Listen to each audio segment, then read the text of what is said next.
Hello, everybody out there in the Frontline universe. I'm Chris, and welcome to my top 5 favorite DC Comic Rebirth books that were released the very first month of the DC Rebirth event, June. And what better way to start a top 5 than with my number 5, which is the DC Universe Rebirth special. This was what kickstarted the next chapter in the DC Universe. We had New 52, and now we're going into Rebirth. And what Rebirth sets up is basically we find out it wasn't Barry's fault. Well, it was, but wasn't. Apparently, we find out that Flashpoint and Pandora aren't the reason completely why the DC Universe changed. Apparently, we find out that somebody messed with time and space and the universe as it was coming back together after Flashpoint. It was coming back to its normal status quo, and then something stopped it. Something changed it. Something stole years from the DC Universe. And what we find out is Wally, the real Wally West, survived all this. He survived the old DC Universe being destroyed. He went through Flashpoint, and he was watching the New 52, but he was watching from outside the DC Universe. It took the events of what happened in the Darkseid Wars to finally bring Wally back into the DC Universe. And slowly he's trying to reach out to somebody for help, and if he can't get the help, at least he wants to let them know this isn't right, something's wrong. He goes to Batman, he goes to several people trying to get them to realize, hey, something's wrong. And then finally he gets to Barry, and when he gets to Barry pulls him back in and remembers who he is. And there's a lot of other revelations that start up. We have Superman. The New 52 Superman died during the last story arc in the New 52 Superman's line. And we had the original Superman from the old DC Universe that came into DC Comics, and now he is possibly moving forward into that spot during this one shot. We all know what happened next, but all these little things started to set up. And now Wally is back in the DC Universe. This one shot had a lot of us diehard DC fans nervous because we didn't know what Rebirth was. We were worried. We were hoping, as Jeff Johns said, it was bringing back history to the DC Universe, but we all were worried. We were wondering how would we like it. And the one thing I liked was the inclusion of Alan Moore's Watchmen.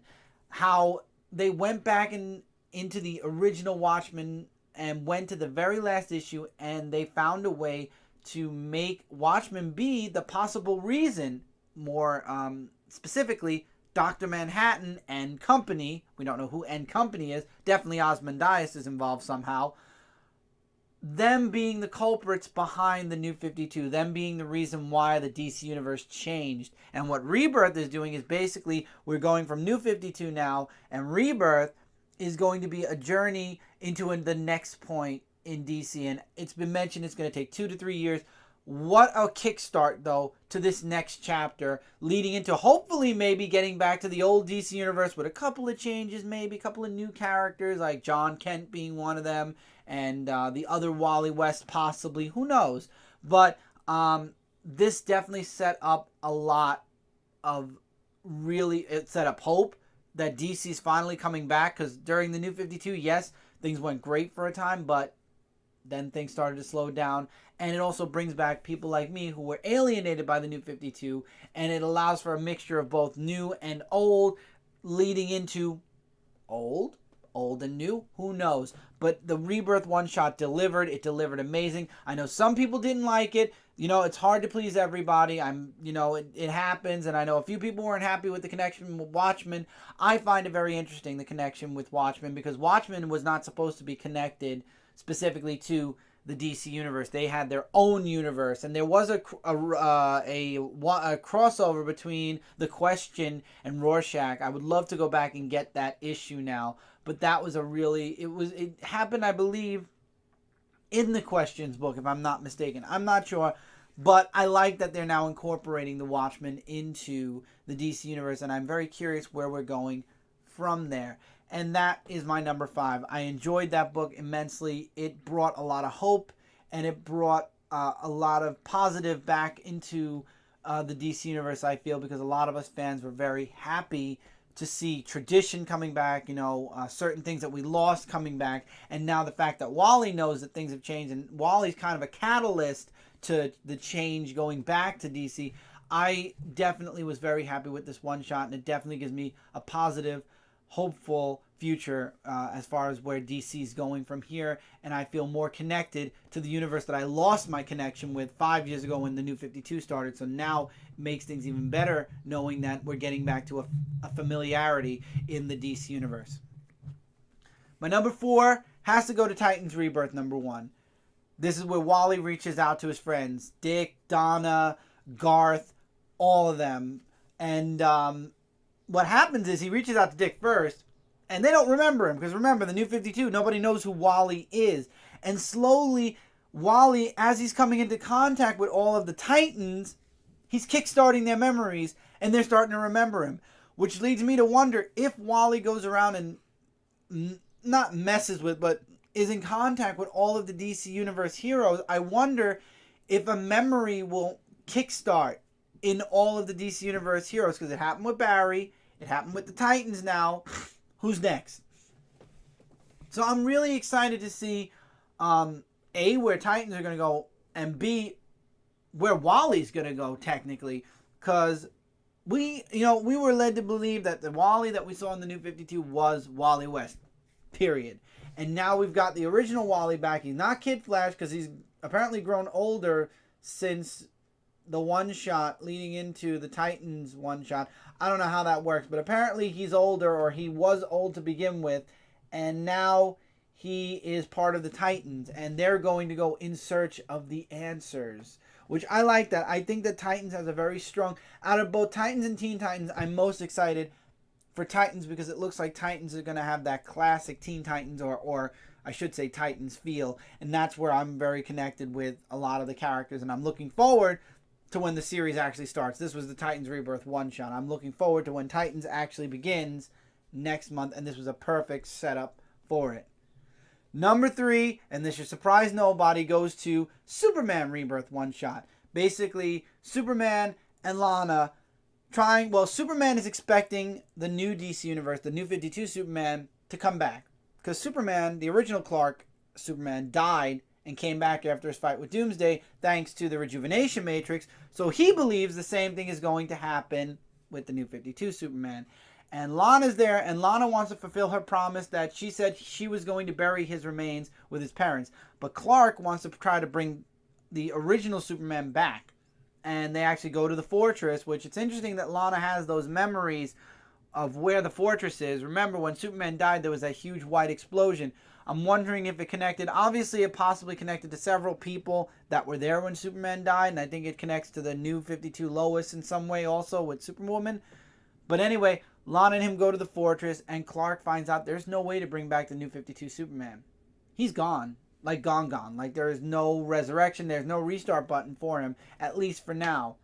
And that's where Superman starts to say, the future looks bright, but now what the world needs is a Superman. We don't see him put on the red, yellow, and blue yet. We just see him confirming that the world definitely needs a Superman, and that the New 52 Superman is not coming back, which is basically what leads us to believe he will become, once again, Superman. Next, and the one shot, I loved it. The artwork was gorgeous in it. First of all, artwork was great in all of these books, but the artwork in this book was gorgeous. It really, we got the feels that we lost with Superman during the New 52. We finally got the personality back. We've got the true Superman feel back into the books, which is a plus and a minus. Some people thought Superman was too good. I have to agree, and I never agree with the new Superman, Henry Cavill. But Henry Cavill says it's not cool to be good, to be the ultimate good. And he questioned that. And I agree. Superman is the ultimate good. There's nothing not cool about that. And he's not all-powerful because they powered him down during the 1986 Superman. So it was nice and refreshing to feel a not-so impulsive, rash, and edgy Superman. It was nice to get the classic feel to Superman back. And that's what this book delivered. That's what this book promised. And it delivered in both Superman and Action Comics. But we'll get to Action and Superman in a moment, maybe. Number 2 has to go to Detective Comics 934. I loved this first issue. Honorable mention also to issue 935, which also came out this month. It's hard to pick just one out of the two because it's part 1 and part 2 to the story arc. But this was a great setup. Batman, there is a group out there that's impersonating Batman, that's threatening Batman. So he goes to Batwoman, whom he reveals he's her cousin. She says she knew already. And he puts a team together, and she is going to train them. The team consists of Red Robin, Spoiler, Orphan, and Clayface. Clayface! That's right, Clayface, who's worked with Batwoman before, is going to finally be redeemed somehow. So Clayface has gone from supervillain, which, to be honest, in the New 52, Clayface was, I think, in one arc where he was this bad guy, and I feel like where they're going with him in Detective Comics fits him more. So I really enjoyed the setup of the team, and I enjoyed the following issue, which shows them training, getting ready for what we don't know. We get introduced to the colony, which is going after Batman. We find out that Tim got his new costume. It wasn't part of the new Rebirth, the change, or the next chapter where it somehow changed his costume. He got the costume from Batman. We get a really great heart-to-heart with him and Tim in issue 935. This book definitely, after the first 2 issues alone, has solidified it permanently, at least for now, in my pull list from DC. And this is the first time ever in history where I am super connected with Detective Comics to the point where I am like committed to checking out where this story arc's going and where this plot is going to completion. And then we'll see if I stick with Detective. But this is the first time where I actually... things clicked with Detective Comics. It's been very hard to get me into Detective Comics and hold me. This story definitely has done it, and it's only taken 2 issues to do it in. Then, of course, number 1, there's Superman or Action Comics, and there's only one spot left. Number 1 has to go to Action Comics 957. Superman was a good comic. Action Comics 957 just delivered more. The return of Superman. Lex Luthor takes over the role as Superman in Metropolis due to the death of the New 52 Superman.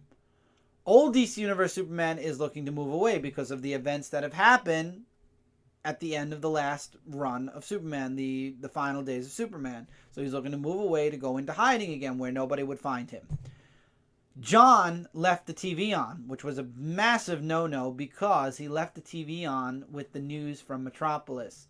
And when Clark walks into the room and sees Lex Luthor proclaim he is the new Guardian of Metropolis, he is the new Superman. Well, ladies and gentlemen, we got the Superman that we've been waiting for since Lois and Clark started.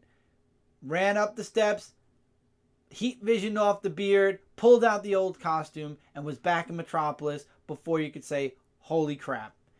Where he basically faced off against Lex and said, you're not Superman, Lex, because I am. And then we also got the appearance of Clark Kent, but not Superman Clark Kent. So we have old DC Universe Superman reprising his role as Superman now that the new DC Universe Superman's dead and there's no way to bring him back. And we've got this mysterious person who's claiming to be Clark Kent.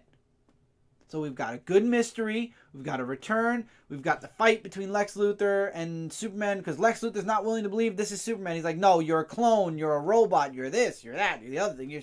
You're just not him. You sound like him. You look like him. You're a little older looking than him as well, but you can't be him. And push comes to shove. Something happens. A misunderstanding, and the fight breaks out. But then we find out something else arrives at the end of the issue, and that is Doomsday. Not New 52 Doomsday, the Doomsday from Superman's time or universe Doomsday. And again, just like Detective Comics, Action Comics 958 also came out this month, so honorable mention to that. That is where Superman and Lex Luthor are dealing with Doomsday, dealing with the destruction of Krypton. Superman is trying to come to terms with, am I going to survive? Is history going to repeat itself where I die next? And he's not going to come back if he dies. Let's put it that way. There's no rejuvenation chamber. So he's dead. He's dead. Dead is dead right now in the DC Universe when it comes to Superman's. So him and Lex are fighting Doomsday. Lex gets caught up in something. It's crazy. action-packed, action comics. Man, just like with the Rebirth one-shot, Superman finally feels like Superman again. The one thing that I felt really bad about with the New 52, and this is not a slap, this is not an insult, because writers that I liked have written Superman. Superman in the New 52 from issue 1 to 52 has been a very forgettable series. Both Superman, Action Comics, Batman, Superman, you name it, it's been forgettable. Even Superman, Wonder Woman. Only in the last story arc do I truly feel like I could remember pieces of the story. Now, people bring up Hell on Earth. That's when I dropped Superman, as a matter of fact. And then I picked it back up and I skimmed through the whole series. And then there's also Doomsday, where he became Doomsday, Super Doomsday. Again, that story arc started off strong, but fell flat, not even halfway through. So again, I say Superman had a very forgettable story in the new. Maybe I'm wrong. Maybe somebody feels that, you know, there were some strong stories with the New 52 Superman. That's your opinion. You're definitely welcome to it. For me, though, I felt they were very forgettable because it was a character. They remastered Superman, redid him in a way where he wasn't recognizable. He was completely almost opposite of what the original Superman was. And then also you bring back the old Superman after Convergence and you give him his own series, which that you remember. I remember everything that happened in Lois and Clark from issue 1 to 8. Yeah, it kind of takes away from Superman more, but again, Action Comics felt like Superman again. Even Superman felt like Superman again. The only reason why it didn't make my top 5 once again is because Action Comics just, it got that little bit over Superman, and I wanted to have a nice diverse top 5. Would I say, where would I say Superman number 1 fell? I would definitely say it would have fallen in my number 6 spot, because I am enjoying John Kent's development into Superboy, or whatever he calls himself, maybe Super Son, who knows. But the first issue leaves a lot to the imagination and where we're going to go from issue number 1. So, like I said, fell just out of my top 5 by 1 spot.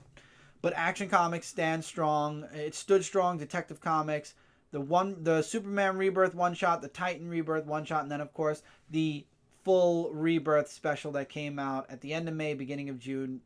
That's my top 5, everybody. I hope you guys enjoyed it. I hope you guys let me know in the comments below what your top 5 was. Did you agree with my top 5? Were some of my top 5 in your top 5? Was your top 5 completely different? Let us know in the comments below. And also let us know on Frontline Live this coming Tuesday at 10 o'clock p.m. Eastern Standard Time-ish.